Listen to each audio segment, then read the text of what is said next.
So, Thank you. Hi. how are you tonight? I'm home. You're happy. I am as happy as I can be whenever I'm in the Bay Area. You left CNN. You recently declined a contract with CNN to focus on your core interest and passion, which is financial literacy for women, young adults, and people of color.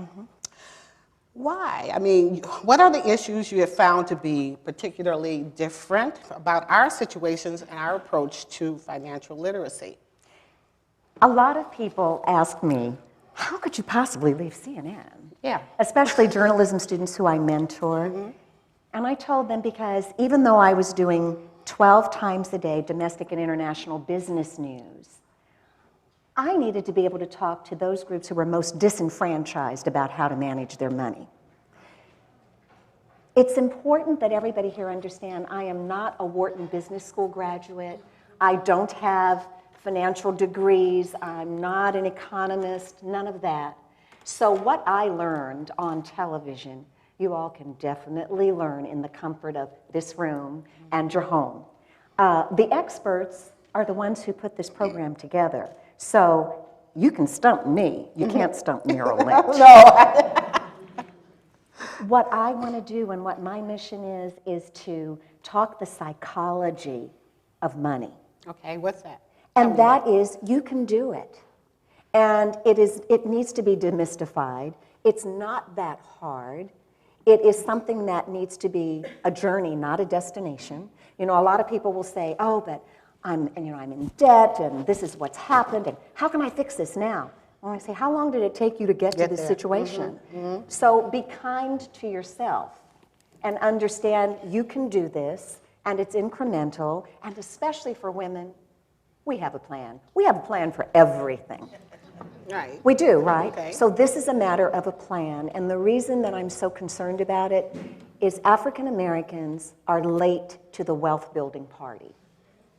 We don't have a wealth building model, and we need to build that. And how else can we build that unless we have these kind of conversations? Because everybody knows, everybody will talk about everything but money.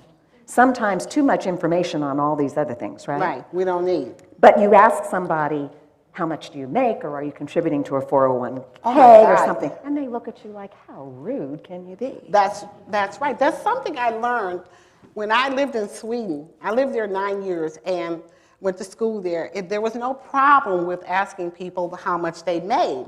But in the United States, it's very rude of you to ask that. But to me, it gives you a gauge. It gives you something to strive for, or it gives you a gauge, I'm doing okay, or I'm not doing all right.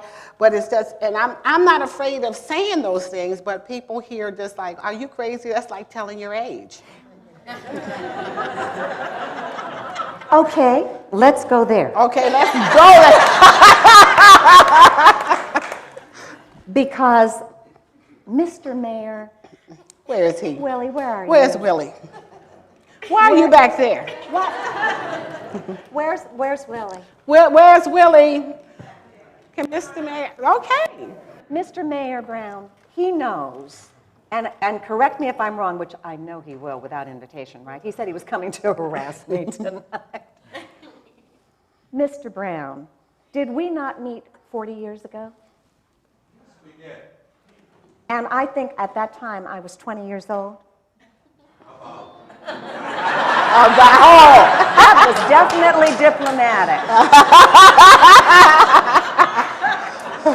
I say it because my 61st birthday will be November 25th. I just don't know. For way too long, we've not been able to say who we are, why we are, how we are, all that stuff. And so I talk about that because I say to young women in their 20s and 30s, you're half my age. Right. If I'd known then what I know now. So therefore it is my responsibility, my obligation, my desire, my passion to make sure that as my daughter says, Mom, are you going to have one of those straight no chaser conversations? Yes. And it is. And so that's why I'm doing what I'm doing, and that's the reason why, yeah, do the math. My 61st birthday is coming up, but with that has come the knowledge that when I turned 60 last Thanksgiving was when I made my decision that I was not going to accept the next contract from CNN. Okay, great. Well, we need you. And I'm still older than you. So Are you telling? I'm 61. There we go. There we Just go. biometrics. So, all right. Okay. And I deal with young people. My audience is, main audience is 18-34, and they have to learn to respect the age because then they learn more about consequences. Tonight we will be talking about the consequences of not preparing for the future, which is what I want to get into. Another thing that we're afraid to talk about is death. Why is that? Well, I mean, death is our mortality, and dealing with that is, I think, very difficult for people. I will say this, I lost both of my parents 4 years ago in a 6-month period.